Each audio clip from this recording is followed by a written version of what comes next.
Good day, everyone. I'm Chris Erica Anis Peros, and last time we tackled about the gravimetric analysis, and today we will discuss the gas chromatography.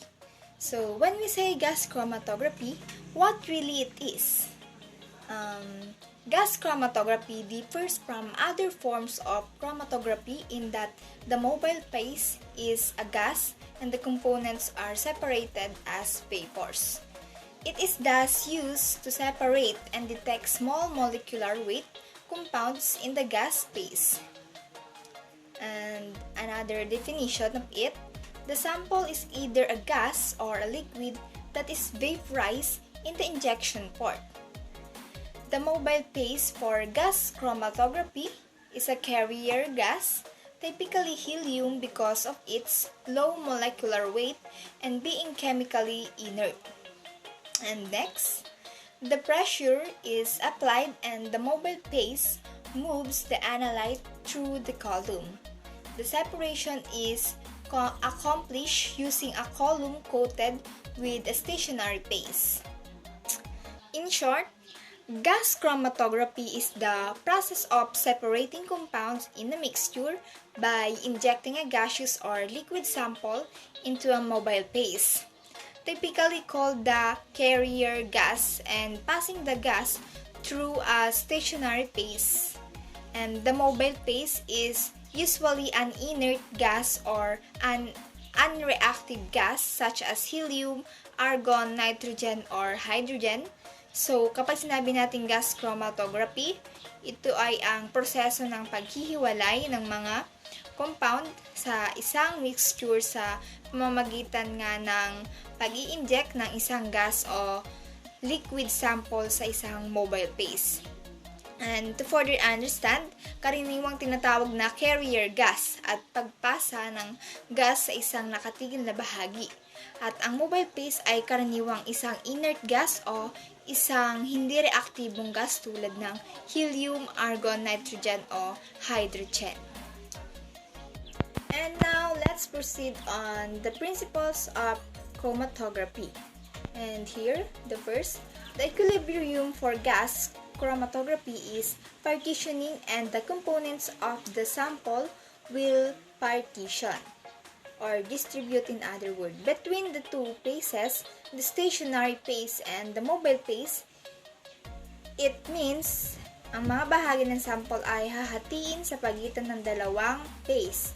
Ito ang stationary phase at ang mobile phase. Next, compounds that have a greater affinity for the stationary phase spend more time in the column and thus elute later and have a longer retention. The RT stands for retention time than samples that have a higher affinity for the mobile phase. Ang mga compound ay na may mas mataas na affinity para sa stationary phase ay gumugugol ng mas maraming oras sa column at sa gayon ay nag-i-elute sa ibang pagkakataon at may mas mahabang retention kaysa sa mga sample na may mas mataas na affinity para sa mobile phase. And third, affinity for the stationary phase is driven mainly by intermolecular interactions, and the polarity of the stationary phase can be chosen to maximize interactions and thus the separation. So, dito ang pagkakaugnay para sa stationary phase ay pangunahing hinihimok ng mga intermolecular na pakikipag-ugnayan at ang polarity ng stationary phase ay maaaring mapili upang i-maximize ang mga pakikipag-ugnayan at sa gayon ay ang paghihiwalay. So, ideal peaks are Gaussian distribution and symmetrical because of the random nature of the analyte interactions with the column. And now let's proceed on how does gas chromatography work. First, the separation is hence accomplished by partitioning the sample between the gas and a thin layer of a non-volatile liquid held on a solid support. So, ang paghihiwalay ay nagagawa sa pamamagitan ng paghahati ng sample between gas and thin layer ng isang non-volatile liquid that held sa isang solid support. And second, a sample containing the solutes is injected into a heated block where it is immediately vaporized and swept as a plug of vapor by the carrier gas stream into the column inlet. So, ang isang sample na naglalaman ng mga solute ay itinuturok sa isang pinainit na bloke kung saan ito ay agad na pinapasingaw at winawalis naman bilang isang plug ng singaw ng carrier gas stream papunta sa pumapasok sa column.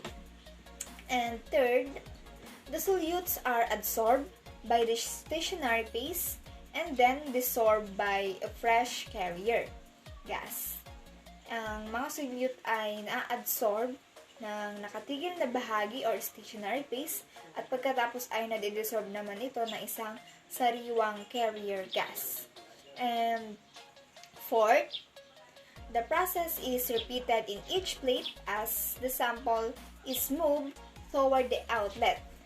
Ang proseso ay paulit-ulit sa bawat plate habang ang sample ay nililipat patungo sa labasan naman nito. And fifth, each solute will travel at its own rate through the column. Bawat solute ay maglalakbay sa sarili nitong bilis sa column. And sixth, their bands will separate into distinct zones depending on the partition coefficients and band spreading. So, ang kanilang mga banda ay maghihiwa-hiwalay sa mga natatanging zone depende sa partition coefficients at band spreading. And seventh, the solutes are eluted one after another in the increasing order of their Kb and enter into a detector attached to the exit end of the column. Ang mga solute ay na-eluted ng sunod-sunod sa pagtaas ng pagkakasunod-sunod ng kanilang Kb at mapasok sa isang detector na nakakabit sa isang exit end ng column.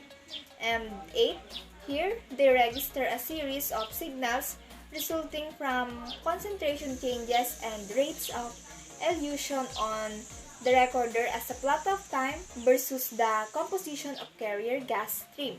So, dito nga ay nagre-register sila ng isang series of signals na nagre-result mula sa mga pagbabago sa concentration at mga rate ng elution sa recorder bilang isang plot ng oras or time kumpara sa composition ng carrier gas stream.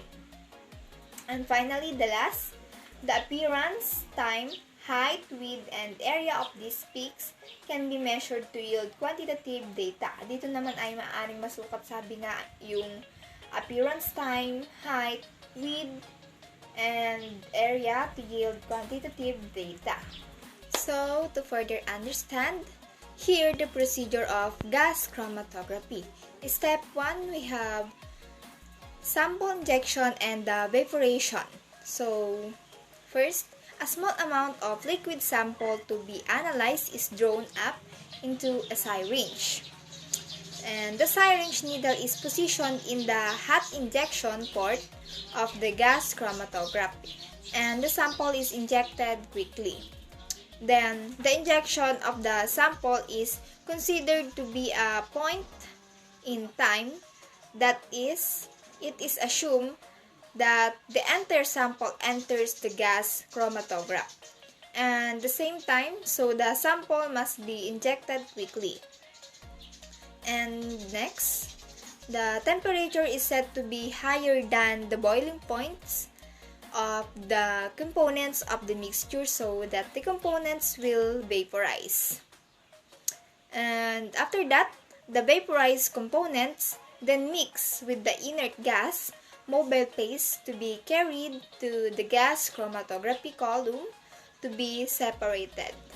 So, second step, separation in the column. So here, the components in the mixture are separated based on their abilities to adsorb on or bind to the stationary phase.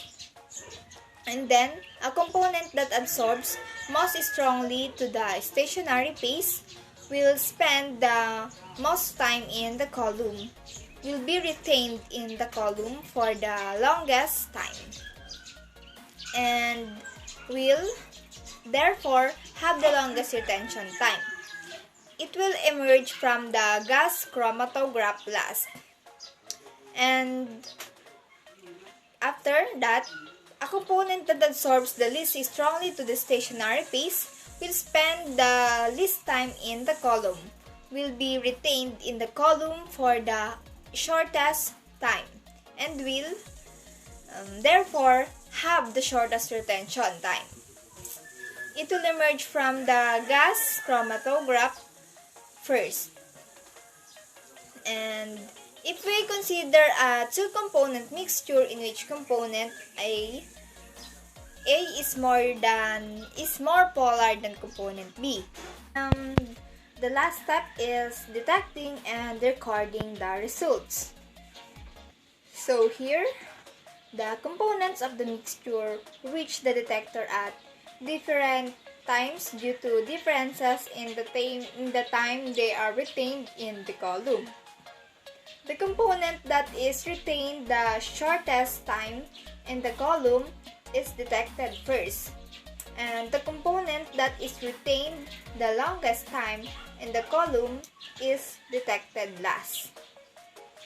So, the detector sends a signal to the chart recorder which results in a peak on the chart paper. The component that is detected first is recorded first, and the component that is detected last is recorded last. That is the third step.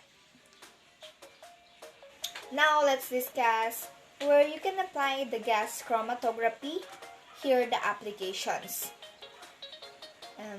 First, the GC analysis or the gas chromatography is used to calculate the content of a chemical product.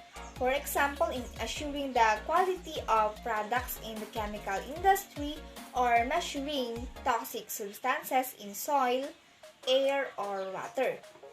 And the gas chromatography is also used in the analysis of airborne pollutants, performance-enhancing drugs in athletes' urine samples, the oil spills, and last, the essential oils in perfume preparation. Also, gas chromatography is very accurate if used properly and can measure picomoles of a substance in a 1 ml liquid sample or parts per billion concentrations in gaseous samples.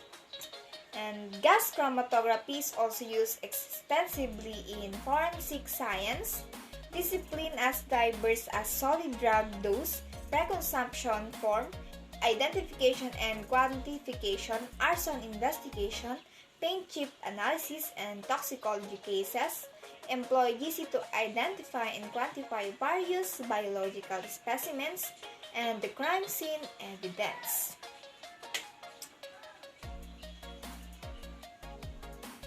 So now let's proceed on the advantages of GC, or also known as gas chromatography.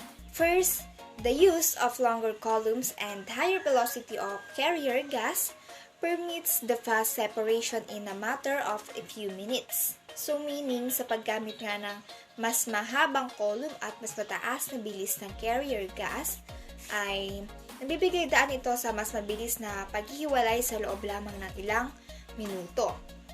Second, higher working temperatures up to 5,000 C and the possibility of converting any material into a volatile component make gas chromatography one of the most versatile techniques. So, ang mas mataas na temperatura sa pagtatrabaho hanggang sa 5,000 C at ang posibilidad ng pag-convert ng anumang material sa isang pabago-bago ng isip na bahagi ay gumagawa ang gas chromatography na isa sa mga pinaka-versatile na pamamaraan. And third, the GC or gas chromatography is popular for environmental monitoring and industrial applications because it is very reliable and can be run nearly continuously. Ang GC ay kilala sa napakalaking tulong nito para sa pagsubaybay sa ating kapaligiran at mga pang-industriya na application dahil ito ay lubos na maasahan nga at maaaring patakbuhin ng halos tuloy-tuloy. And fourth, GC is typically used in applications where small volatile molecules are detected and with non-aqueous solutions. So, karaniwang ginagamit ang GC sa mga application kung saan ang mga maliliit at pabago-bago molecules ay nakikita at may mga solution na non-aqueous. And lastly, GC is favored for non-polar molecules.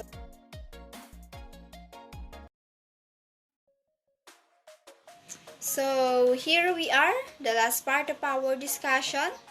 Earlier, we have the advantages of gas chromatography. Of course, we also have the limitations, and I want to make you aware of it. First, compound to be analyzed should be stable under the GC operation conditions. So, ibig sabihin, dapat po ay stable ang compound na sa ilalim ng mga condition ng operation ng GC or gas chromatography. Second, they should have a vapor pressure significantly greater than 0. So, dapat din po silang magkaroon ng pressure ng singaw na makabuluhang mas malaki kaysa sa 0. Mahalaga po na malaman natin ito. At pangatlo, typically the compounds analyzed are less than 1000 Da because it is difficult to vaporize larger compounds. So, karaniwan nga daw po na ang mga compound ay nasusuri ay mas mababa lang sa 1000 Da dahil mahirap mag-vaporize ng mas malaking compound. Kaya dapat po ay nasa 1000 Da pababa lang. Fourth, the samples are also required to be salt-free. They should not contain ions. Ang mga sample ay kinakailangan din po na maging salt-free. Hindi sila dapat maglaman ng mga ion. And last, very minute amounts of substance can be measured, but it is often required that the sample must be measured in comparison to a sample containing the pure suspected substance known as a reference standard. Meaning, maaring masukat ang napakaliit na dami ng isang substance, ngunit kadalasang kinakailangan na ang sample ay dapat po na masukat kumpara sa isang sample na naglalaman ng dalisay. Pinaghihinala ang substance na kilala bilang isang reference standard. So, maraming salamat po at dito na nagtatapos ang ating lesson sa gas chromatography, and I hope you have learned so much for this lesson. So, we will end this lesson for today. Thank you for watching.